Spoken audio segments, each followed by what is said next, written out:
Welcome. From this session we are going to start our discussions on uveitis, and in this session we are going to start about the basics of immunology and its relevance to eye and uveitis. So among the immune cells we have the neutrophils, which are efficient phagocytes which also release pro-inflammatory granule products, and they are found in bacterial infections as well as in viral infections. They are also found in non-infectious entities like Behçet's disease, in which they have a role in the cytokine-mediated inflammation in these syndromes.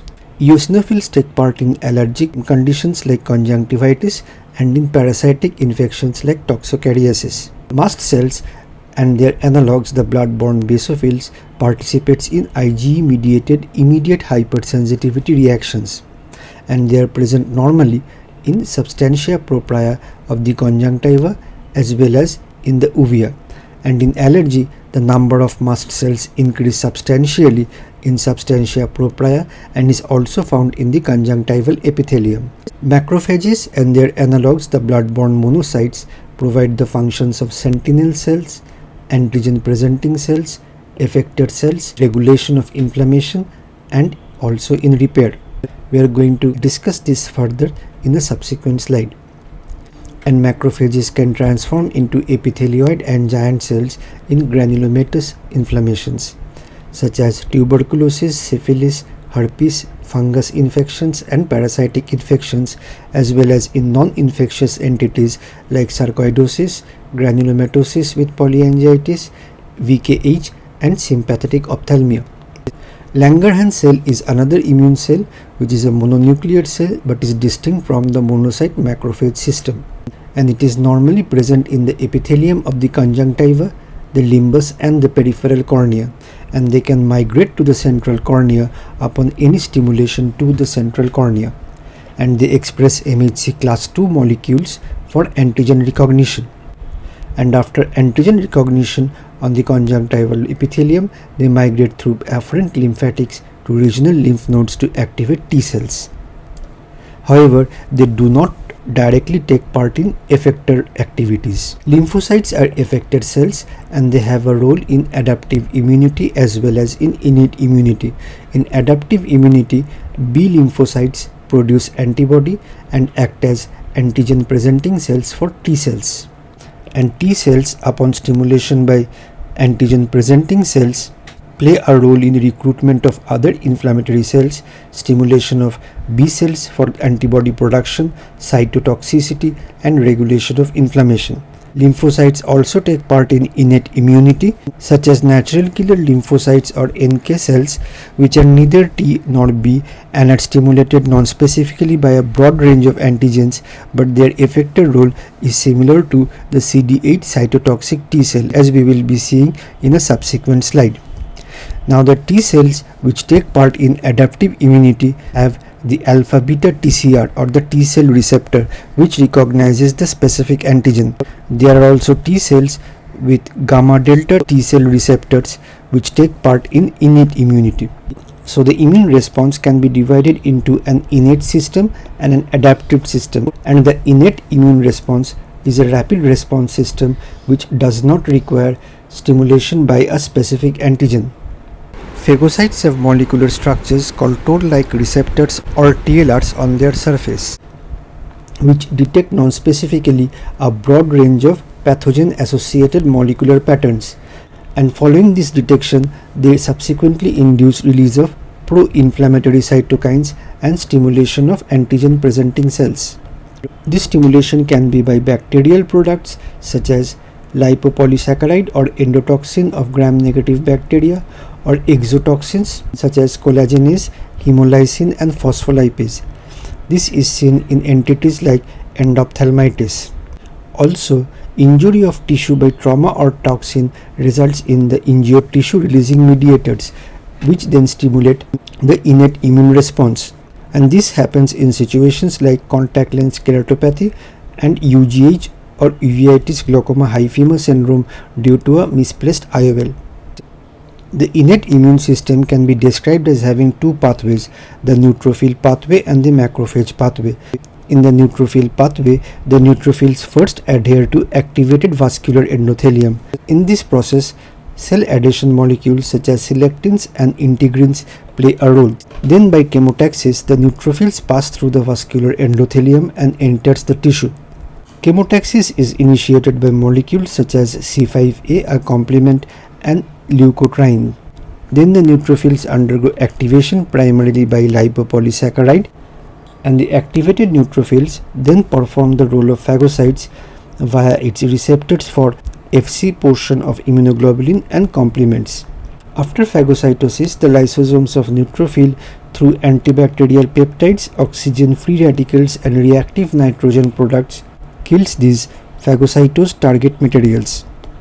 In the other pathway, the macrophage pathway of the innate immune system, the macrophages differentiate into several subpopulations such as resting macrophages, primed macrophages, activated macrophages, and stimulated macrophages. Resting macrophages are phagocytes, but upon phagocytosis they do not cause inflammation, and they are found in situations like phacolytic glaucoma.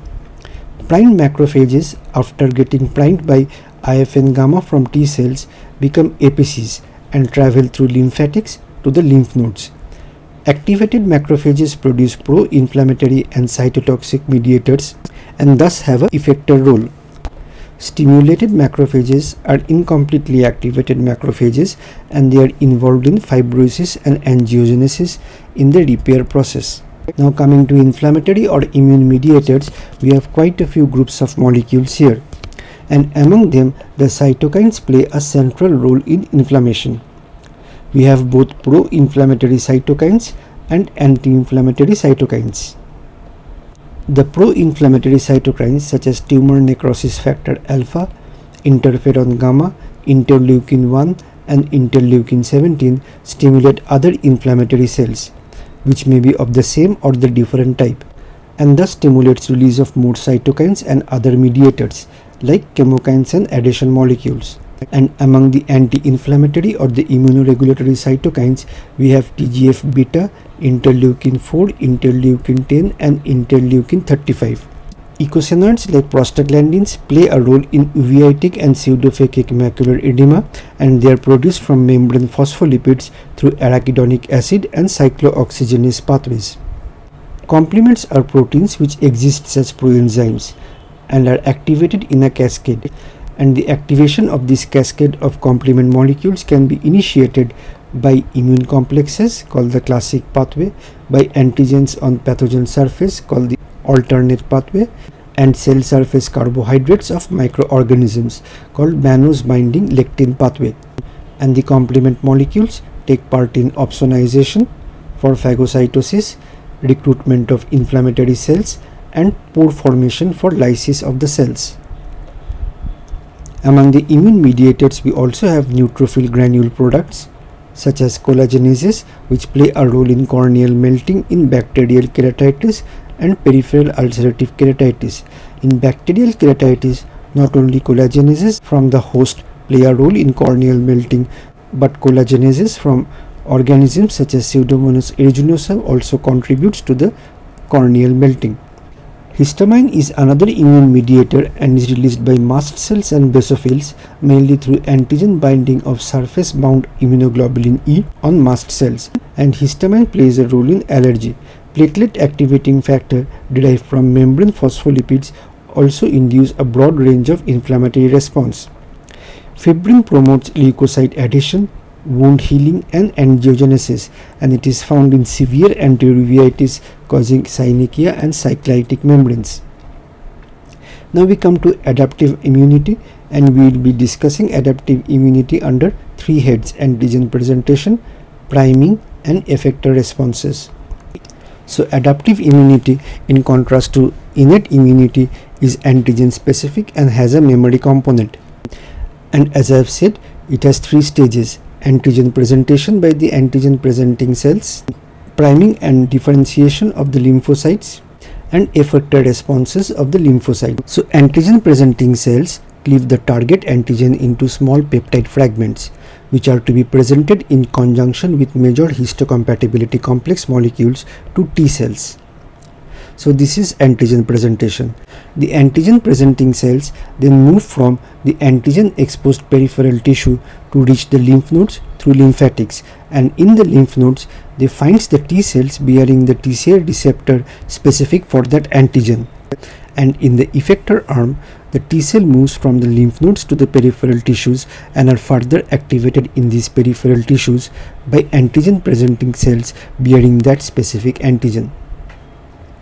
So antigen presenting cells can be divided into two types depending on the major histocompatibility complex on their surface. So antigen presenting cell bear major histocompatibility complex molecules on their surface, and they can be either class 2 or class 1. And in a domain within the MHC molecule, the antigens are presented to the T cell receptor of the T cell, and the CD4 and CD8 molecules of the T cell recognize the major histocompatibility complex molecule. So almost all nucleated cells bear MHC class 1 molecules HLA A, B and C on their surface, and they usually present intracellular antigens, that means antigens originating from within the cells such as tumors, viral antigens and altered autoantigens.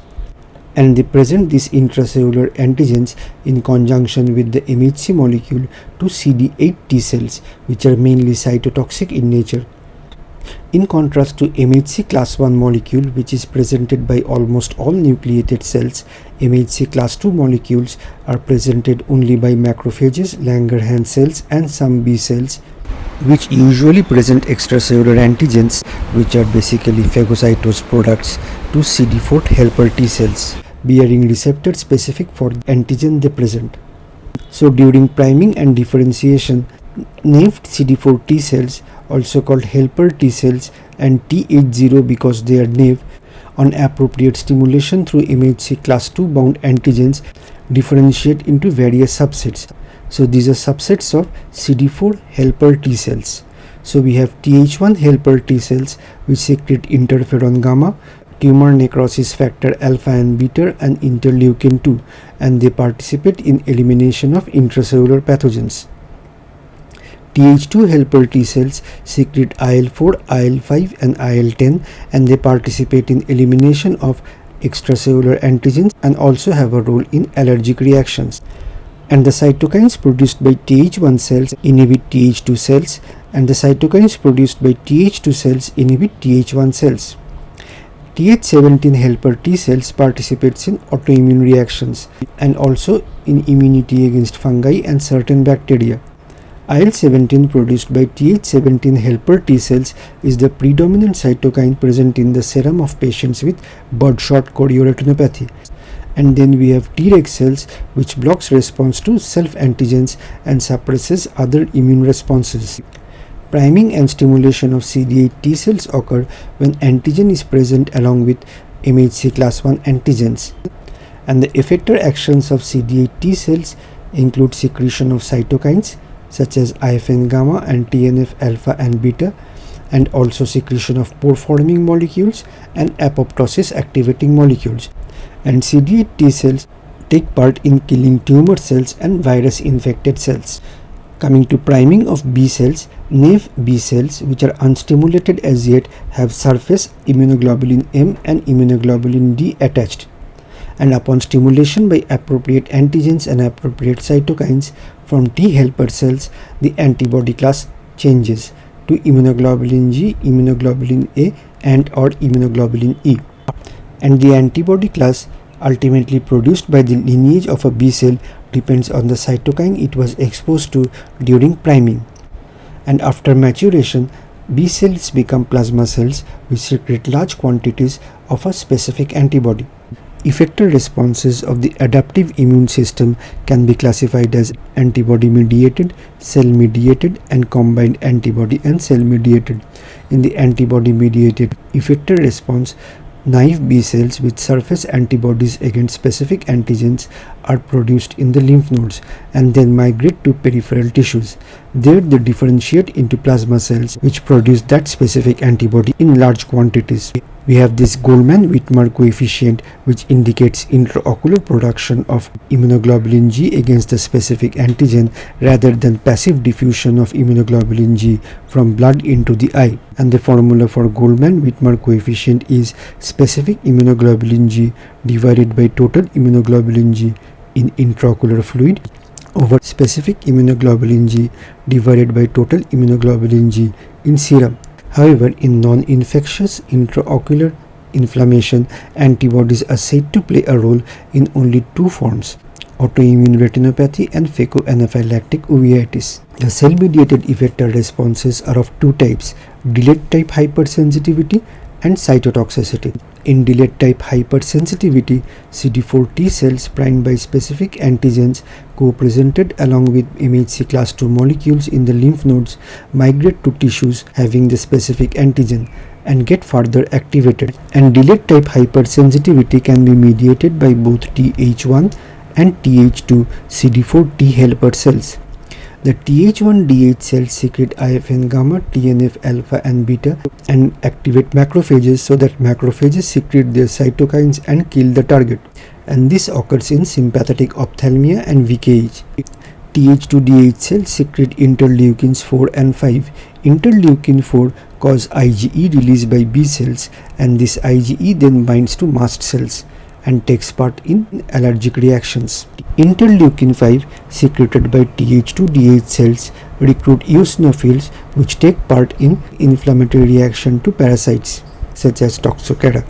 In the cytotoxic form of cell-mediated effector response in the adaptive immunity system, CD8 T cells are primed in the lymph nodes and further activated in peripheral tissues by specific antigens presented along with MHC class I. And they kill tumor cells, virus-infected cells, grafts, autoantigenic target cells, but without much inflammation, which occurs in the delayed type hypersensitivity pathway. And this killing occurs either by cell lysis through perforin secreted by the CD8 T cells, which form pores in the membranes of the targets, or apoptosis of the target by the membrane-bound FAS ligand present on CD8 cytotoxic T cells binding to FAS on target cells. NK cells, as we have seen, are a part of the innate immunity system, but they are discussed here because they act in the same way as the cytotoxic T lymphocytes to kill tumor cells and virus-infected cells. And they are part of the innate immunity system because they do not have antigen-specific receptors. Instead, they have activating receptors and inhibiting receptors. The activating receptors on NK cells recognize molecules on the surface of target cells which should not have been present, and inhibiting receptors on the NK cells prevent the NK cells from attacking normal host cells by recognizing molecules on the surface of the host cell which should be present. Now, there are two types of responses in the combined cell and antibody mediated effector response of the adaptive immunity system: the antibody dependent cellular cytotoxicity and acute allergic reactions mediated by mast cell bound immunoglobulin E. Antibody dependent cellular cytotoxicity, also called ADCC, have roles in tumor immunity, viral immunity, graft rejection and autoimmune diseases. Here the FAB fragment or the fragment antigen binding of the immunoglobulin binds to target antigen on cell surface. So here we see an immunoglobulin molecule with the FAB ends of the immunoglobulin molecule binding to target antigens on the target cell. And the leukocytes are then directed towards the target cell through the FC or the fragment crystallizable portion of the bound immunoglobulin. So this is the FC portion of the bound immunoglobulin, and the leukocytes such as neutrophils, eosinophils, macrophages and NK cells bind to the FC fragment of the immunoglobulin through FC receptors. In acute allergic reactions, the FC fragment of the immunoglobulin E binds to mast cell surface. So here we have immunoglobulin E and their FC regions binding to FC receptors of the mast cell. And when antigen attaches to the FAB portion of the mast cell bound IgE, the mast cell degranulates. And this degranulation releases or produces two types of mediators. We have preformed mediators and we have mediators produced by de novo synthesis. Histamine, serotonin and proteases are preformed mast cell mediators which the mast cells release immediately upon antigen binding, and mast cells also start synthesizing eicosanoids which they secrete later on. Coming to mechanisms of tolerance to prevent autoimmunity, self-directed lymphocytes or lymphocytes having surface T-cell receptors directed towards self-antigens undergo apoptosis in the thymus, which is the major mechanism, and also in the periphery. Also, self-directed lymphocytes in the absence of co-stimulation by MHC undergo anergy, that is, they become non-functional. T-regulatory cells can suppress immune responses to autoantigens, and there is a poorly studied phenomena called ignorance of lymphocytes directed towards sequestered antigens. Coming to immunology of the normal eye, the conjunctiva is well vascularized with lymphatic drainage. We must note that lymphatics are not present in the intraocular environment, including the cornea. Conjunctival epithelium contains Langerhans cells, as we have mentioned previously, and substantia propria contains MALT, that is mucosa associated lymphoid tissue having T and B cells. All isotypes of immunoglobulins are secreted with immunoglobulin A predominating in the normal conjunctiva. Mast cells, neutrophils, macrophages are also present in the normal conjunctival substantia propria. In the cornea, blood vessels and Langerhans cells are found only in the periphery. This is important to remember. However, APCs, neutrophils and lymphocytes can rapidly migrate to the central cornea or the endothelium after corneal trauma or corneal infection. An immune privilege of cornea arises from lack of blood vessels, lymphatics and antigen presenting cells in the central cornea, and a phenomena called ACID also contributes to immune privilege of cornea, and which we will be discussing in the subsequent slide. Tight junctions are present in pigmented and non-pigmented epithelium of the ciliary body, and this prevents easy passage of molecules from the blood vessels to the anterior chamber. However, normal aqueous do contain immunomodulatory cytokines and complement inhibitors. Antigen presenting cells are present in normal anterior uvea. However, effector cells are sparse or absent in the normal anterior uvea. There is absence of lymphatics in the intraocular environment, as I have mentioned, and antigen presenting cells migrate through trabecular meshwork and the venous drainage to spleen. In the vitreous, hyalurocytes are modified resident macrophages, and the vitreous acts as an antigen depot. The vitreous also contains cell adhesion molecules for binding leukocytes. The immune privilege of the intraocular environment arises from several factors. The first is the phenomena called anterior chamber associated immune deviation or ACID, and it has been found that introduction of antigen to the anterior chamber results in an antibody response, but delayed type hypersensitivity response does not occur. The iris and the corneal endothelium constitutively express Fas ligands which cause apoptosis of Fas-bearing lymphocytes. There is absence of lymphatics in the intraocular environment, as we have mentioned, and there are immunoregulatory molecules in the anterior segment such as TGF-beta, alpha MSH and VIP, which contribute to immune privilege of the intraocular environment. In the retina and choroid, microglia of retina can transform into antigen presenting cells. Choroid contains macrophages and dendritic cells. However, effector cells are usually absent except mast cells. RPE contains toll-like receptors that can initiate innate immunity, which then stimulates adaptive immunity.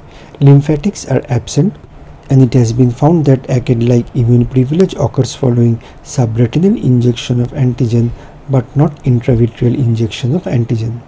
4 types of immunopathologic processes have been described, and they are very well known. Type 1 is mediated by IgE bound to mast cells and is found in allergic conjunctivitis. In type 2, antibody binds to cellular and matrix antigens, and Graves' disease is said to be a type 2 mediated disease.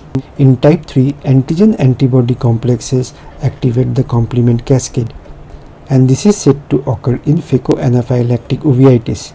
However, most non-infectious intraocular inflammatory entities are delayed type hypersensitivity responses mediated by Th1 or Th17 helper cells. Now coming to the proposed mechanisms for induction of uveitis, a genetic background may be responsible for the occurrence of uveitis, and there are familial associations and HLA associations which have been described. Trauma can induce uveitis by release of sequestered antigens, by the release of pro-inflammatory mediators from necrotic cells, and by microbial contamination which causes molecular mimicry. And trauma-induced uveitis is found in sympathetic ophthalmia and phacoanaphylactic uveitis. Microbial infections are also said to induce uveitis by molecular mimicry, in which pathogenic antigens resemble self-antigens and the immune system of the host then reacts against self-antigens. And TLR-mediated natural immunity against microbial infection can subsequently lead to induction of adaptive immunity. Thank you for listening.